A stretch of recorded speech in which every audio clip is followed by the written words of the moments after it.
Narendra Modi qui a annoncé l'adoption d'une déclaration finale de ce sommet grâce à un travail acharné, un consensus qui s'est dégagé. On va faire le point sur ce sommet du G20 avec nous. Jean-Luc Racine, vous êtes chercheur émérite au CNRS et spécialiste de l'Inde. Alors on l'a entendu, c'est Narendra Modi qui a porté l'initiative pour permettre à l'Union africaine d'intégrer le G20. C'est sans contexte un succès diplomatique, diriez-vous, pour le Premier ministre Narendra Modi? Oui, c'est un succès dans la mesure où ça correspond au discours que réitère très régulièrement le gouvernement indien sur la nécessité d'accroître la place de ce qu'on appelle désormais le Sud global. En même temps, il n'y a pas eu de véritable opposition sur cette affaire, mais plutôt un consensus dont on peut souligner la rareté s'agissant du G20 que l'on sait très divisé sur des questions géopolitiques. Mais oui, c'est un succès.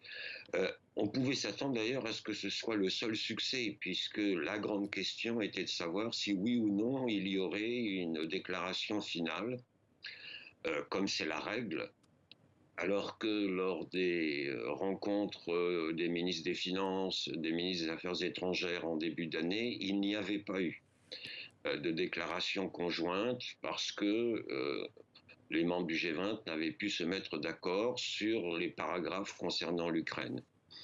Et donc là, les Sherpas, ceux qui préparent la réunion, étaient à l'œuvre depuis des jours et intensément ces tout derniers jours.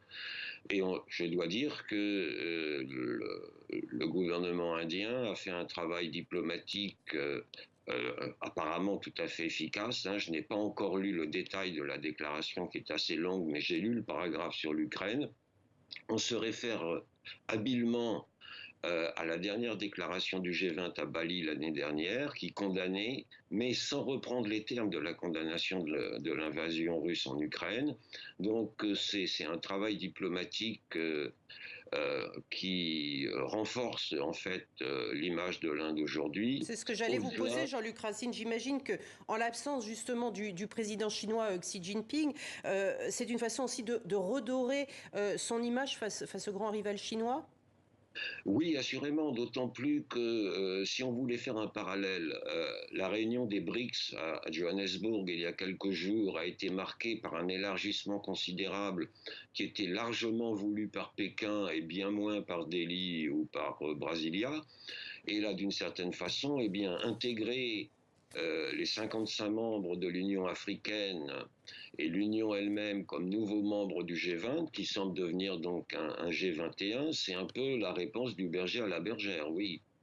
Merci beaucoup Jean-Luc Racine d'avoir été avec nous et nous reviendrons justement sur la déclaration finale de ce sommet du G20 tout au long de nos prochaines éditions.